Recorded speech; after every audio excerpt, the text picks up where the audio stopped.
to you and welcome to Opinion 2017. It is Monday, and this is one Monday that Kenya is on the world map. Everybody is watching Kenya. On this day, the opposition leader and NASA coalition leader, His Excellency Raila Amolo Odinga, is expected to make an announcement that everybody is waiting to hear what it portends. It's also on this day that the IEBC is expected to make an announcement of the final results of the, well, shall I call it flawed or contentious repeat presidential election, which has numbers that are not adding up. Elections which the NASA coalition, via its candidate Raila Amolo Odinga and running mate Dr. Stephen Kalonzo Musyoka, actually pulled out. It's also a Monday that we are coming from a weekend that witnessed violence in parts of the country, Kawangware, Vihiga, Busia, particularly in Butula, Machakos, at the river. And it's on this day that I'm joined in studio by Funyula Member of Parliament, Dr. Odundo Midenyo. Mheshimiwa. Thank you. Congratulations, first of all. Is it a tradition that only doctors are elected in Funyula? Coincidentally. And I'm also joined by nominated Member of Parliament, Godfrey Osotsi. Thank you very much. Mheshimiwa, karibu sana. Thank you. Just as we are kicking off, news just in is indicating that the Cabinet Secretary for Interior, the acting Cabinet Secretary for Interior, who is the Cabinet Secretary for Education, Dr. Fred Matiang'i, was in Kawangware, in Gatina, where the NASA coalition was yesterday, and reports are indicating that he has been chased away. I don't know, what is your take on that? Yeah, I have also seen the news flash concerning the incident. Yes. But probably, again, this was a misadvised visit, knowing that the tension that has engulfed the area, and considering that people believe, and could be true, that the mayhem and the massacre that occurred was actually sponsored by the state. So everybody sees Matiang'i as part and parcel of the criminal enterprise. So obviously you would find people feeling a bit upset. Is Matiang'i, Mheshimiwa Osotsi, enemy of the people? I mean, I'm surprised that a minister in charge of security and education can go to an area and is chased away by the public. Well, I'm not surprised. The reason why I'm not surprised is because Matiang'i is quickly becoming the face, the impunity face of the Jubilee regime. When people see what is happening across the country, the atrocities, the police brutalities against the citizen, the face they see is Matiang'i. And I think, as Mheshimiwa says, it was ill-advised for him to go to that particular area of Kawangware a few days after the atrocities that we saw on TV, the burning of businesses and the shooting and the killing of people. So really, this is the provocation that Jubilee is used to. That you cause mayhem in an area, cause atrocities, and still go there to shed crocodile tears. So definitely people will not be happy with you. Yeah, it just crossed my mind that last week he actually indicated that an illegal grouping, a classified legal grouping called Chingororo, he indicated to something like he's willing to look the other way while Chingororo do their activities. I mean, I don't know if now the police have abandoned their official responsibilities and their groupings that are operating on their behalf.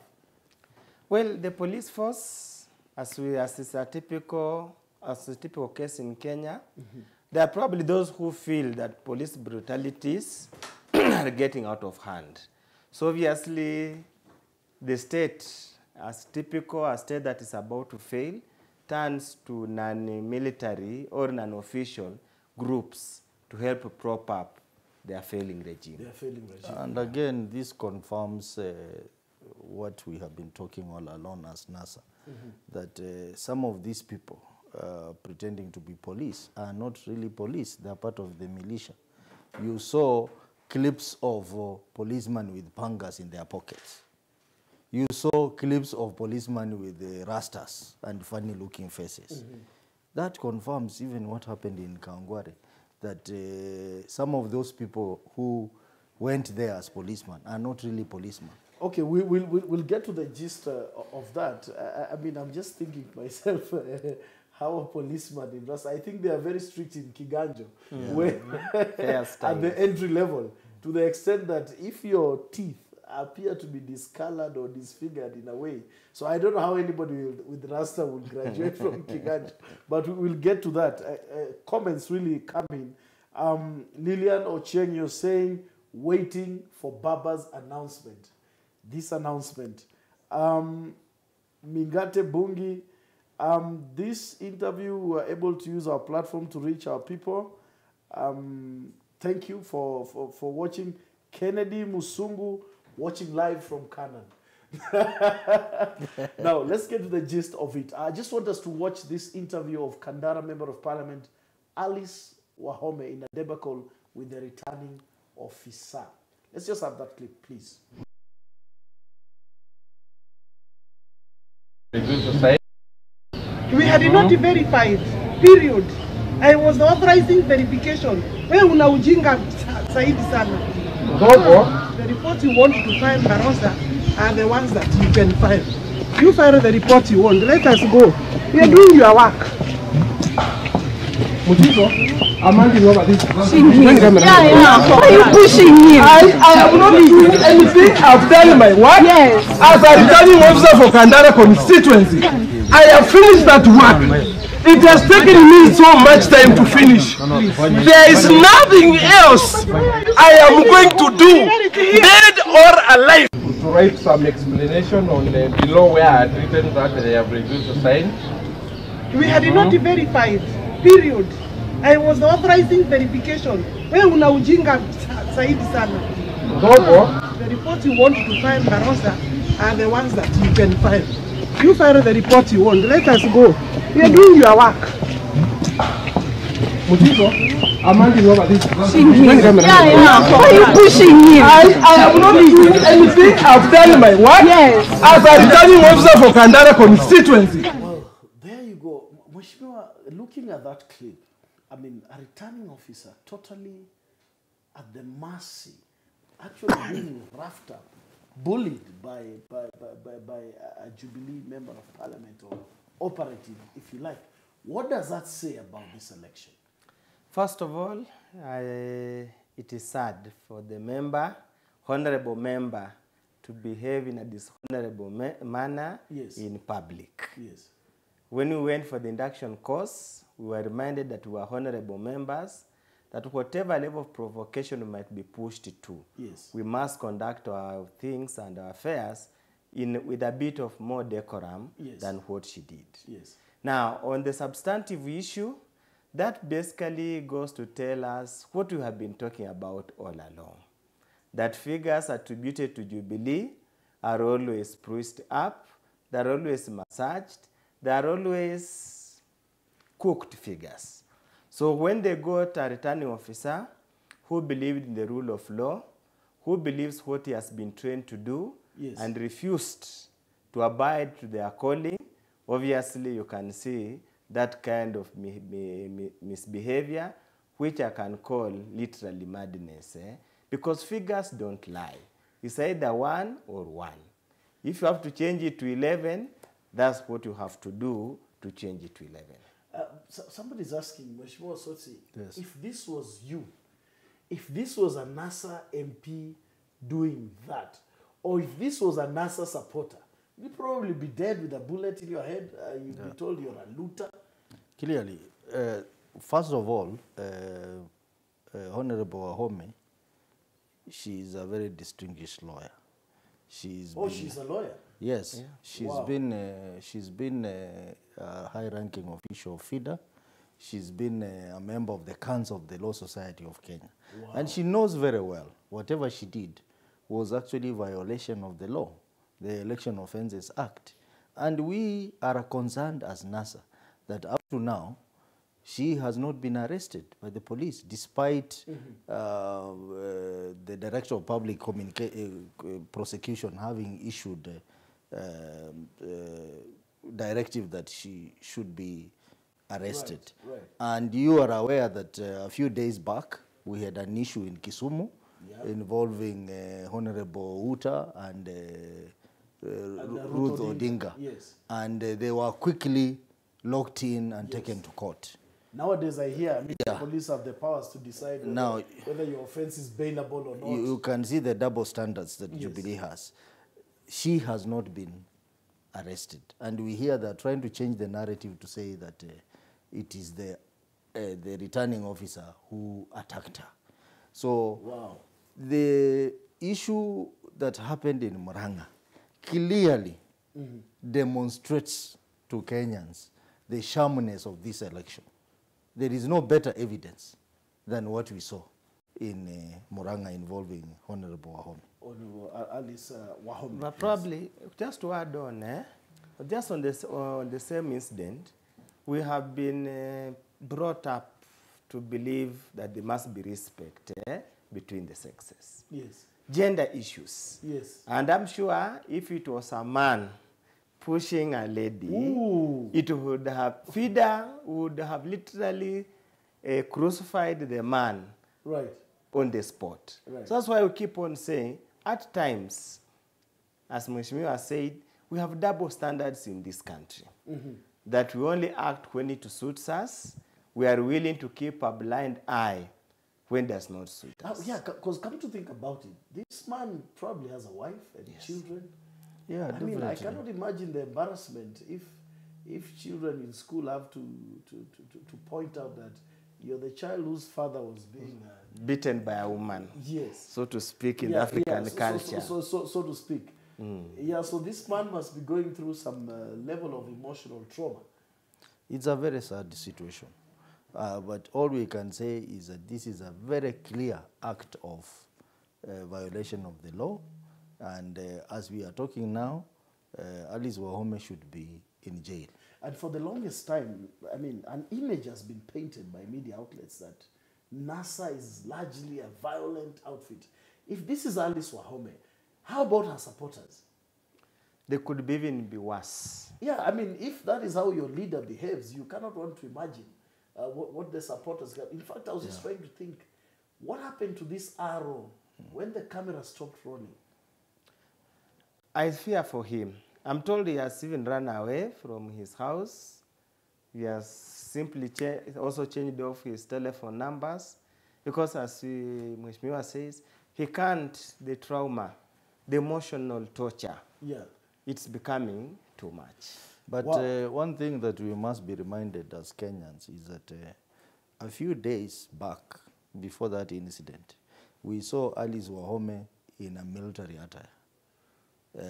With some of the female colleagues. Oh yeah, there's an outfit like, called Brigade. Waiguru and the rest. And they call it Brigade for Uhuru. Yes. So clearly what she did was a clear confirmation to Kenyans that this is the Brigade militia at work. Wow. Vicario Mwando, you're saying Uhuru had 5 years to rally the nation behind popular development agenda, but chose ethnic chauvinism, embedded impunity, heartless looting, and generational wasting. Maureen, you're saying, wakitangaza, tunatangaza. You know, you politicians, your words are very infectious. That was once said by Edwin Sifuna, if I remember well. Agostino Achando, you're saying Alice Wahome belongs to committee. Well, I don't know. I'm not a judge. Since morning, I was waiting for Baba. Baba, say something. Please. That is Viv Kore Tech. Okay, I believe Baba is going to say something. Now let's move on to another agenda. Numbers that don't seem to add up. I mean, we all thought this would be the easiest election for IEBC. I mean, it has been said that Uhuru was competing against Kenyatta, or Kenyatta competing against Uhuru. But so far, numbers, the voter turnout is now becoming an issue. At one point, the IBC chair, Mr. Chebukati, tweeted that a certain number of persons did turn out. At another point, the Jubilee running mate candidate, who was also the DP, William Ruto, in an interview with CNN, indicated a figure of 7.5 million. Then later, Chebukati confirms that. So, I mean, let's just have a look at that clip, that tweet by Chebukati. Then we'll have a look at an excerpt of the interview from CNN.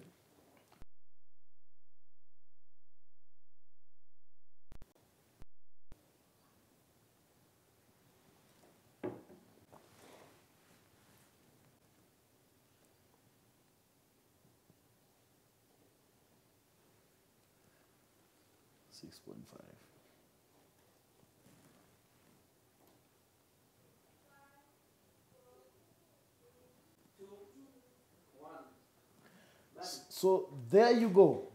I mean, roughly just over 6.5 million voters, according to Chebukati's tweet, turned out to vote. What's your take, Mheshimiwa? True. It is possible even the number could be less. Well, I've had 3.5 million. Yeah, Baba said 3.5, and when Baba says, take notice, he never says out of nothing. Yeah. But forgetting all other stories, forgetting all other narratives, there are two fundamental issues that arise out of this confusion on the numbers. Number one, it shouldn't be a problem to determine how many people have voted. It's a very simple addition. Right. 1, 2, 3, 4, 5, up to the last person who has cast the vote. Number two, the regulations, election regulations are very clear. Yes. They are supposed to update after an interval of 3 hours how many people have been identified by the KIM to have voted. Surprisingly, that was never done the entire day. Chebukati came to address the media at around 4:30 on the day of the 26th of October. And that's why he came up with the figure that the worst estimate, the best estimate is 48%. So when he was asked, where is the 48 coming from? Coming from, yeah. And I think it is in response to the 40, when you could not answer the 48% is coming from, that we tweeted to give the more or less the correct figure that came out from the KIM's machine after the closure of the voting. So literally, for record purposes, we are looking at 6.5 voters that who turned up to vote. The 7.5 is Ruto's figure that was forced on the throat of Chebukati, so he has to justify. But Mheshimiwa Osotsi, does that mean then, because there's no report of the KIM's kit failing, if the KIM's kits worked perfectly, part of the purpose of the KIM's kit is just like the security feature we have in the studio here. I put my thumb and it records that I've come in. It's not rocket science. Now, if the KIM's kit did not fail, why can't we rely on them? Well, what we are seeing, it's all a circus. And us as NASA, we clearly said, we are not participating in this election because the election is already rigged in favor of Uhuru. Two, we said that the 12 reducible minimum that we demanded that IBC should handle, they have not done so. Yes. Luckily, they have done their sham election, and they are rigging even in an election where they have no competition, where Uhuru is running against Kenyatta, and they are still rigging. Clearly, even a small child will see what is happening in Bomas is it is a circus. When you tell people that the voter turnout was 48%, and then shortly afterwards you revise the figures to say 33%, and then again you come and say we are 7.5%, then there is something wrong. Personally, I want to believe that the voter turnout, even in Jubilee strongholds, Yes. was much lower than they have reported. Yes. Because I happen to have traveled to Thika. Oh, you went to Thika? Yeah, on that material day. Yes. And we did not see many people voting in the polling station. But now the numbers which are coming out are huge numbers. Where did these people vote? I strongly believe even that Kim's kit was interfered with, yes, to register high numbers. So they have done their sham election. Let them do it. We are waiting for Baba's direction. Immediately they make the announcement. Well, and on that note, Davis Nikas is saying Baba is our boss. Well, Kelvin Konjendi watching live from Windhoek, Namibia, and forever giving my unwavering support for NASA, for truth and justice. Tibim, my brothers, even in Windhoek. Yes. Now, just a rejoinder to that, let's have a look at the clip. This is an extract from the interview Deputy President had on CNN. And I'm also told that part of that interview was pulled out of their YouTube channel, well, for reasons that they felt perhaps it was below par. Well, let's have a look at that clip.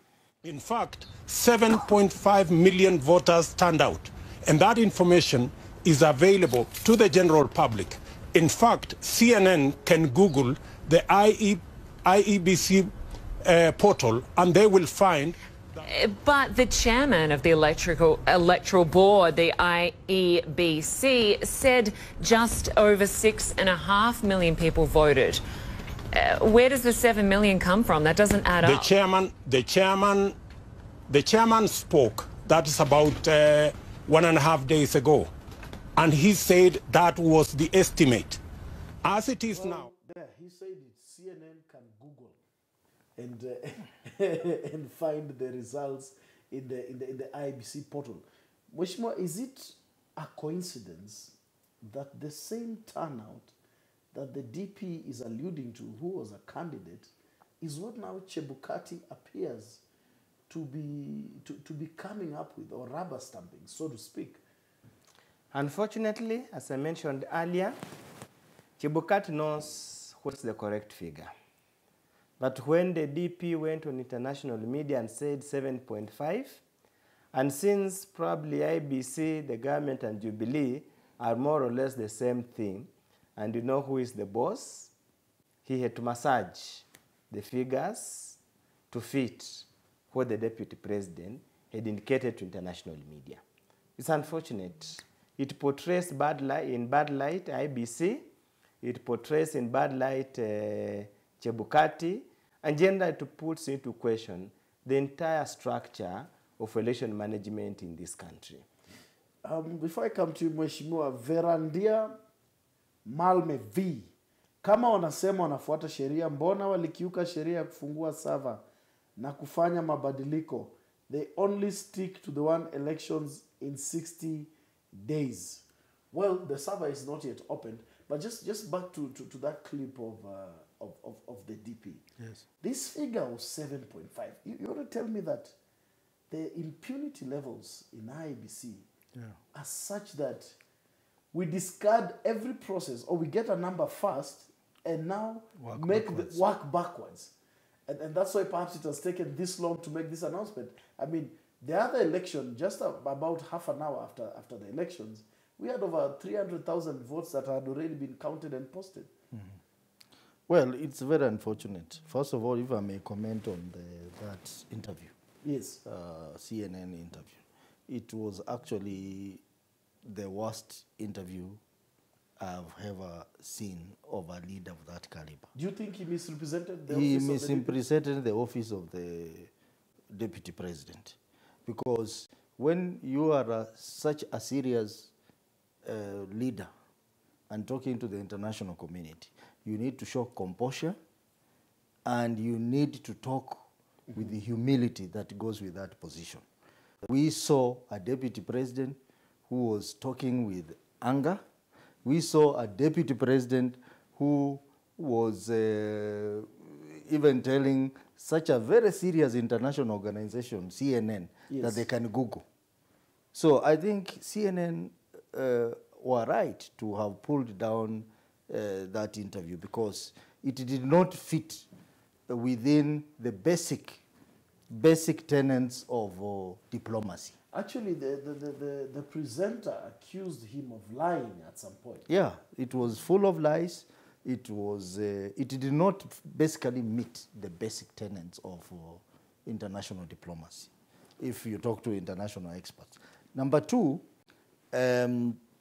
clearly, it showed you that the Jubilee government is panicking. They are panicking to the extent of telling lies to the international community that over 7.5 million Kenyans voted. When the same CNN has verified information that shows the turnout was about 27%. Right. So really, it did not reflect well about Kenya and our leadership. And we are sorry to the international community, specifically CNN, for that kind of thing. Wow. Does this mean then, Mheshimiwa, if 27% turned out and Uhuru campaigned vigorously to have the 27% turnout and Raila campaigned vigorously to have the nation not vote, does it mean that the rest of the people who did not vote actually are Raila voters? Yes, to a large extent. Right. And I must say this, these results have vindicated our arguments all along, that the numbers purportedly belonging to Jubilee are not their numbers. Their correct numbers should be about 4.5 to 5 million voters in this country. There are two things that happened. Right. Majority of the over 12 or 13 million voters who did not vote are people who believe in Baba. Right. There are people who believe Baba is the liberator, is the savior of this country. There are people who woke up on 8th August to go and cast their vote, and their vote was stolen through the computer. Then there is a small percentage that probably were Jubilee supporters. But over time, they're getting disillusioned with the dishonesty of the Jubilee leaders, the blatant lies peddled by Jubilee leaders, the obvious poor performance of the economy, where life is getting increasingly difficult. Life is becoming difficult in every passing day. Yes. So these are people who are literally casting a protest vote. So actually, this election, we can call it was a referendum on the performance of Jubilee government. A referendum which they lost terribly. Well, Jepto, you are asking, Jepto Kahoya, you're asking, why is Ruto crying? Well, I didn't see him crying. I'm not sure if you're referring to this Emotional expression. You don't have to shed tears to be crying. Oh, really, Mheshimiwa? Yes, you don't have to shed tears. So are you saying he was crying? Yes, you could see the anger. You could see the emotion boiling up. Just his body expression, the way he was releasing his words, the way the statements were. And why would he be angry? He is angry. Who ought to be angry here? He is angry because their lie has been exposed. And again, I think we are in this political situation as a country to a large extent because of William Ruto's obsession with the 2022. You heard his interview on Al Jazeera. He kept referring to Raila. We are not going to negotiate. We are not going to talk about elections. We are not going to do this. Clearly, it tells you the kind of leader he is. A leader who is not ready to listen to others. A leader who is not ready to give space to others. And we clearly have confirmed what people have been saying, that the biggest problem we have in the leadership of this country is Ruto and his plans for 2022. Wow, well, I don't know how we can measure that, but I'll just let it pass. Lynette Kerubo, you're saying Chebukati is under siege. Please pray for him. Sio kupenda kwake. We're just about to wrap up, Mheshimiwa, and the last thing we'll deal with is legitimacy of this election, and if Chebukati is going to declare Uhuru winner, legitimacy. Can he run this country without 70 or 75% of political support? But before that, you had a press conference the other day as members of parliament from Western region. We can say the House of Mulembe. Is there serialization and profiling of the Luhya people? I mean, we saw what happened in Kawangware. We saw what happened in Busia, in Vihiga. Are your people being punished for not voting? There seems to be an emerging trend within Jubilee cycle, within some sections of the government, right, to believe that this country belongs to two communities, that anybody else is either an escort or is just an undesirable irritant in the country. Mm-hmm. For many years, they believed the so-called Luo were the people who were thorn in the flesh, mm-hmm, of any regime. Mm-hmm. You remember during Kenyatta first regime? Right. That seems to have been the trend. During Moi, he tried to extend an olive branch of peace. Mm-hmm. He then turned to the Kikuyus, and all along he also came back to haunt the Luo. But during his time, this prejudice was not very clear. Now, Jubilee had hoped to clearly and completely isolate Luos from the rest of Kenya. They went for many months, for many trips to Coast region to pull out mm-hmm, the Coastarian from NASA. Right. And the code as it was then. They spent endless resources in Ukambani to pull out the Ukamba people from CORD and the NASA coalition. They spend millions and billions of money, mm-hmm, in Western Kenya because in their mentality, they thought Western was a soft spot. Right. The general people of the Mulembe nation, mm-hmm, do not speak in one voice right, on any particular matter. So they had banked heavily on the Luhya community. And that's why you find after the elections were nullified, they went and picked the political rejects, political failures. People, everybody had rejected in the election. So these guys told them that we'll deliver for you votes. Luhya people want to be part of a better Kenya. They said, no, we can see what you are after. You are basically after your stomachs. That's why we baptized them Tumbocrats. Are you the one who came up with the name? Yeah. So we called them Tumbocrats. It's a common name among the Luhyas. So after, because of that, the Jubilee team felt taken aback. You told us you deliver. These guys did not do much to tell people not to vote, other than the word Baba said. How can you deliver even less than what we got in August? So that anger. That's why now they profiled Luhyas and lumped them amongst other people. Yes, Mheshimiwa Osotsi. Yeah, I think what we are seeing happening in Luhya land, yes, it is desperation. Jubilee is desperate, right, because all the strategies they employed, mm-hmm, to get Luhyas on board, mm-hmm, never worked. You remember they took all political rejects from, right, Luhya land. Right. Jirongo, Marende, Akaranga, Chanzu. Well, Akaranga promised 100,000. Yeah, even Otuoma, yeah, whom this man thrashed in 2013. He's a giant killer. Yeah, he promised that if he does not get 100,000 votes in Busia, Raila Odinga should go for a cow.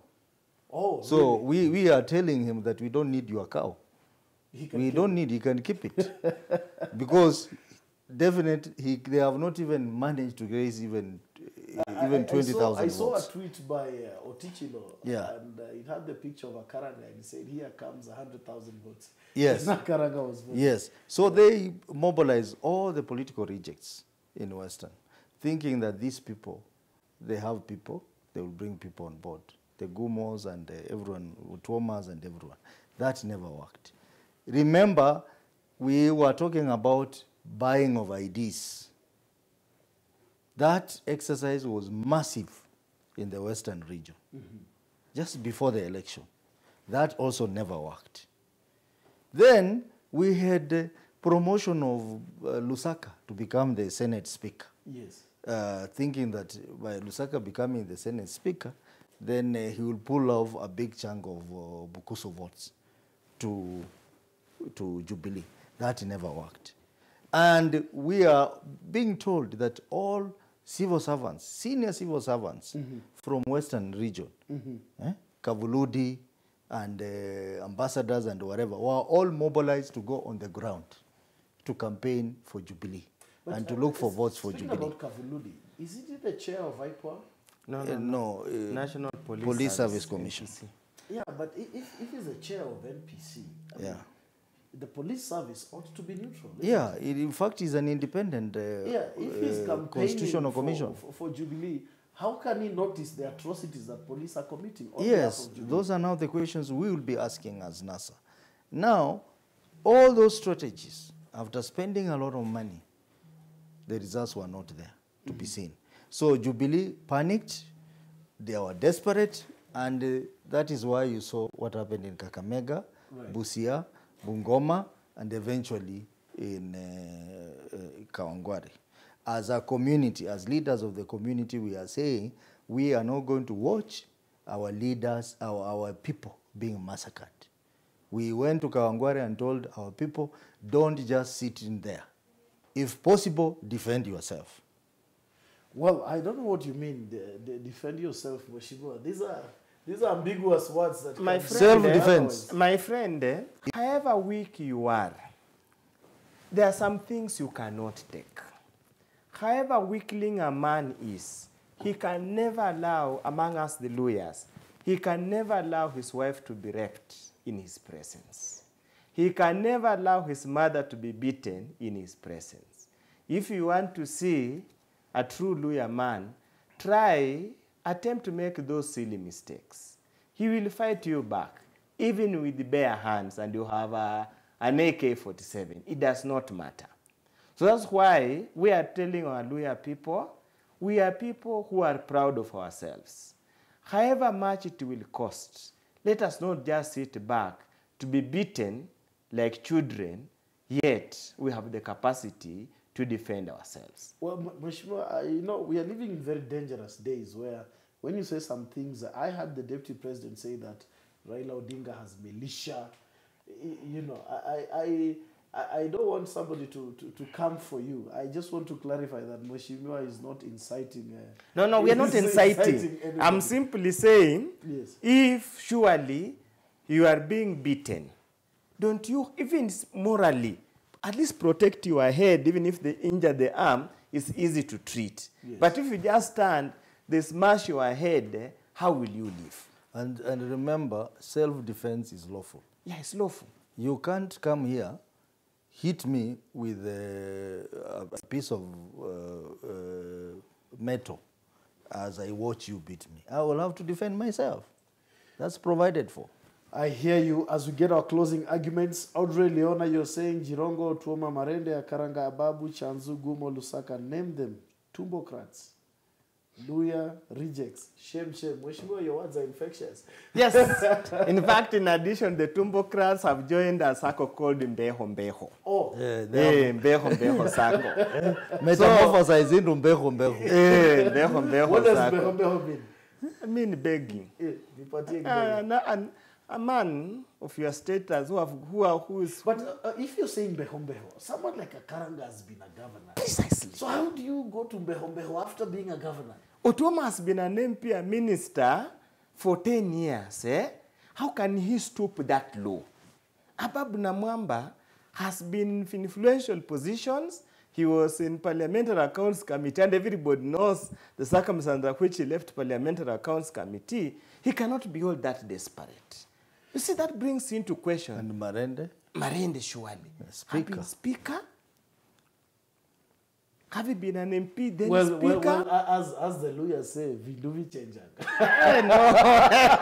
However much you must have some pride in you. Very well, Mheshimiwa. We're running out of time. We also want to catch up with that announcement by IBC and a possible announcement that everybody is waiting for. 30 seconds, Mheshimiwa. Legitimacy. Now that over 70% of the voters did not turn out, and the 29 constituencies, so to speak, that have not voted, there's no word about when they will vote. What happens? Does Uhuru have legitimacy, even if Chebukati announces him? Even numbers aside, Uhuru does not have legitimacy because this election did not meet the basic standards in our constitution. Remember, the Supreme Court ruled that you must hold fresh election within 60 days in strict compliance with the law. We have seen what was happening. That election was not credible, it was not true, it was not free, and it was not transparent. So it does not meet the basic standards established in our constitution. Very well, Mheshimiwa. It is our constitution envisages a situation whereby a president should have a broad backing the entire country. You are a ruler of 27% of the population, you cannot allege legitimacy. Right. Number two, you have got to an election everybody knew it was flawed election. You cannot boast of a positive result from the same process. Thirdly, the Constitution envisages that for president, election must be held in each and every constituency. Article 138, I think in its very plain reading, is very clear on what constitutes for a valid presidential election. I cannot understand what has gone wrong with Chebukati, and I thought he was an advocate. If we proceed to announce whatever is going to announce at 3:30, I think the first place you should be disciplined is LSK, Law Society of Kenya. Because what he's doing is unconstitutional. He's simply wasting public funds. Any announcement will be annulled by any court. Even a magistrate's court can read plainly the Constitution and straight away annul the announcement. Well, Mheshimiwa, maybe he has joined Behombeho Sako. You never Probably. know. Probably. I mean, it's a long list. Yeah. So you never know. Maybe he's the latest member. Yeah. Very well. Thank you very much, Mheshimiwa. Thank you very much. Osotsi, Mheshimiwa Odundo, thank you very much. Thank you. This is the giant killer from Funyula. Yeah, Funyula. Thank you very much for watching. A lot of people are asking. We are waiting for the ground announcement. Well, don't get tired. I'm sure it's going to be coming in a bit. Thank you for watching and goodbye. Thank you.